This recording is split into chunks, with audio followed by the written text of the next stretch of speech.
안녕하세요. 새해가 밝았습니다. 오늘 1월 1일 삼성전자의 주가에 대해서 이야기를 나눠보겠습니다. 최근에 나온 삼성전자와 관련된 뉴스들을 우선 살펴보면 삼성의 파운드리가 해냈다. 삼성 파운드리가 드디어 올라온다. 그리고 애플이 삼성의 디스플레이를 쓰는데 2023년에는 디스플레이와 관련해서 잘 되지 않겠냐 하는 기대감들이 있습니다. 하지만 현재 삼성전자의 가장 기본은 D램이고요. 기본이 잘 되어 있는 상태에서 다른 부가적인 부분도 잘 나와야 좋은 거겠죠. 전 세계적인 경기 침체로 삼성전자의 기본이라고 할 수 있는 D램이 흔들리고 있습니다. 내년에 결국 처음으로 D램 분야에서 연간 기준으로 마이너스 성장을 할 수 있다는 얘기도 나오고 있고요. D램이 안 좋은 상황에서도 삼성전자는 계속해서 감사는 없다는 입장을 고수하고 있는데요. 최근에는 이 정도로 상황이 안 좋으면 감산이 있을 수도 있다라는 말도 흘러나오고 있습니다. 하지만 삼성전자의 정책상 감산은 없을 것으로 개인적으로 보고 있습니다. 삼성전자의 주가 차트를 잠시 살펴보겠습니다. 올해의 최저점은 지난 9월 30일입니다. 51,800원이죠. 이때 4만전자 간다는 말이 엄청나게 무성했을 때입니다. 동시에 이날 무슨 일이 있었느냐? 이날 원달러 환율이 1,430원이었어요. 이 말은 달러로 투자하는 외국인들의 관점에서 삼성전자 한 주의 가격은 36달러입니다. 그 이후에 단기 고점이었던 11월 19일 삼성전자의 종가는 62,900원이고요. 이때는 원달러 환율이 좀 내려와서 1,318원이었습니다. 달러로 바꾸면 삼성전자 한 주는 47달러죠. 바로 얼마 전 12월 20일에 삼성전자는 58,600원이었고요. 원달러 환율은 1,289원, 즉 달러로 표시하면 45달러입니다. 자, 보시면 삼성전자가 69,000원일 때 47달러였고요. 현재 58,600원일 때는 달러로 45달러입니다. 즉 원화로 표시된 삼성전자의 주가는 원화 기준으로 무려 4,300원이나 차이가 나지만 달러 기준으로는 2달러, 즉 2,600원밖에 차이가 안 나는 것입니다. 환율 효과죠. 우리한테는 삼성전자가 고점 대비 4,300원이나 하락했지만 외국인의 기준에서는 고점 대비 고작 2달러밖에 하락 안 한 것입니다. 12월 29일 삼성전자의 종가는 55,300원입니다. 원달러 환율은 1,264원. 외국인의 기준에서는 삼성전자 한 주가 43.75달러입니다. 주가가 62,900원일 때 47달러였는데 주가가 55,300원인데도 43.75달러밖에 안 됩니다. 주가가 덜 빠져 보이죠? 그러다 보니 우리 입장에서는 삼성전자가 많이 하락해 보이지만 달러로 투자하는 외국인의 기준에서는 환차익을 고려했을 때 삼성전자가 아직도 고가권에 있는 것으로 보이는 것입니다. 그러다 보니까 차익 실현을 위한 외국인의 매도가 연일 나오고 있는 것이고요. 이 물량을 개인과 기관이 받아주고 있는 현재 상황입니다. 그럼 외국인이 더 파는 거 아니냐, 주가가 더 하락하는 거 아니냐 하고 불안해하실 수도 있어요. 그래도 삼성전자는 매수 관점입니다. 외국인의 수급은 상황에 따라 급변할 수 있기 때문입니다. 어제까지 열심히 팔다가도 좋은 소식이 있다고 하면 다시 미친 듯이 사들이는 곳이 주식시장입니다. 우선 가볍게 생각해보면 현재 가장 우려가 되고 있는 삼성전자의 D램, 이 D램을 앞으로 영원히 안 쓰겠다는 것이 아니죠. 지금 전 세계적으로 경기 침체 우려가 있다 보니 다들 선제적으로 수요와 투자를 줄이는 과정에서 일시적으로 D램을 안 쓰겠다는 것 뿐입니다. 정말 중요한 문제가 될 수 있는 것은 삼성이 아닌 다른 회사가 D램을 대체할 수 있는 새로운 기술을 개발하고 또 그것을 상용화했을 때입니다.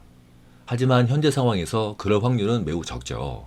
아마 새로운 기술을 개발할 수 있다면 삼성에서 벌써 해냈을 것입니다. 또 다른 회사가 개발을 했을지라도 그것을 상용화하기까지는 엄청난 시간이 필요합니다.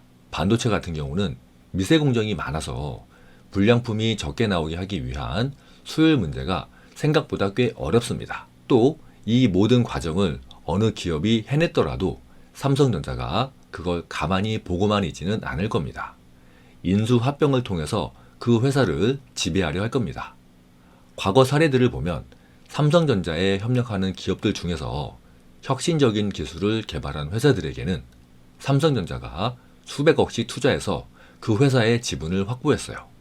그럴 때마다 해당 기업들의 주가는 급등했었죠. 결정적으로 디램 시장은 진입장벽이 너무 높습니다. 막대한 비용이 들어갑니다. 그래서 일개 기업이 할 수 있는 상황은 아니고요. 한 국가의 정부의 전폭적인 지지를 받아야만 가능한 상태가 되었습니다.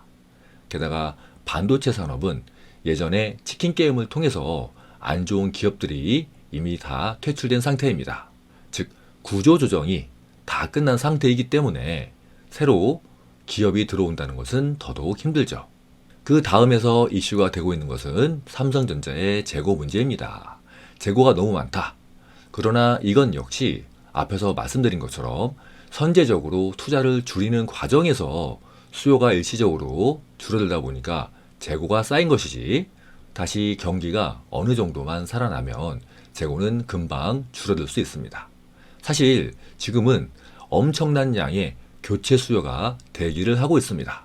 DDR4에서 DDR5로 교체를 해야 하기 때문이죠.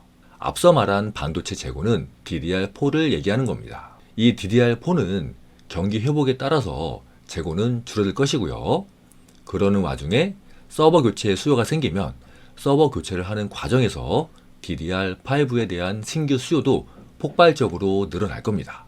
예전에 DDR3에서 DDR4로 교체할 때도 반도체 슈퍼사이클이 있었는데, 지금 DDR4에서 DDR5로 교체하는 것과는 완전히 다른 세상입니다. DDR3에서 DDR4로 교체했던 시기와는 달리 이제는 전 세계적으로 모든 부분이 디지털화, 데이터화가 되었기 때문에 DDR5의 수요는 이전과는 비교할 수가 없습니다. 국내만 놓고 봐도 대형 IT 기업들인 네이버, 카카오, 그리고 국내 통신 3사인 SKT, KT, U+가 있고요. 여기에 자체 서버를 보유하고 있는 회사들도 많습니다. 우선 국내는 이렇고요. 눈을 해외로 돌려서 미국부터 보면 애플, 구글, 아마존, 테슬라, 엔비디아 다 DDR5의 교체 수요들입니다. 그 외에 유럽, 중국, 인도, 동남아시아 등 전 세계의 테크 기업들이 효율과 가성비 측면에서 DDR5로 전환하게 될 것입니다. 얼마 전에 큰 이슈였던 사우디의 네옴시티에도 스마트 그리드라든지 디지털로 도시를 운영하려면 초대형 서버가 필요할 수도 있습니다. 그만큼 DDR5에 대한 수요가 커지겠죠. 가장 중요한 포인트는 반도체 산업은 사이클 산업이라는 점입니다. 사이클 산업이라는 뜻은 경기가 좋으면 업황이 좋아져서 기업의 실적도 좋아지지만, 반대로 경기가 안 좋아지면 업황이 안 좋아져서 기업의 실적이 안 좋아진다는 뜻이죠. 즉, 오르락 내리락을 한다는 뜻입니다. 지금 3전의 주가 하락 원인 중 가장 큰 것은 경기 침체로 인한 하락이죠. 이 말은 언제인지는 모르겠지만 다시 경기가 회복이 되면 삼성전자의 주가 역시 다시 상승한다는 의미입니다. 경기가 계속 침체 상태로 갈 수는 없습니다. 경기가 어려우면 사람들의 생활이 어려워지고 불만이 나올 수밖에 없기 때문입니다. 따라서 미국 연준이나 한국은행 등 전 세계의 정부에서 경기 부양을 위해 정책을 펼쳐야 합니다. 다만 지금은 인플레이션이나 여러 지표들을 보았을 때 경기가 다소 과열되었다고 보고 잠시 식히는 과정이죠. 그렇다면 사이클의 관점에서 지금처럼 주가가 낮은 수준일 때 매수를 해두면 나중에 경기가 회복될 때 주가는 다시 오를 수밖에 없습니다. 이 사이클의 의미를 잘 이해하시면 되시겠습니다. 1월이 시작되었습니다. FM 가이드의 자료에 따르면 2000년대 이후에 70% 이상의 확률로 매월 1월은 코스피, 코스닥 모두 좋은 시장이었습니다. 1월 한 달간의 평균 지수 상승률은 2%대. 내일부터 시작되는 1월 2일 대한민국 주식시장, 올해에도 1월 효과를 기대하면서 오늘 영상 마치겠습니다. 오늘 영상 도움되셨으면 구독과 좋아요 부탁드립니다.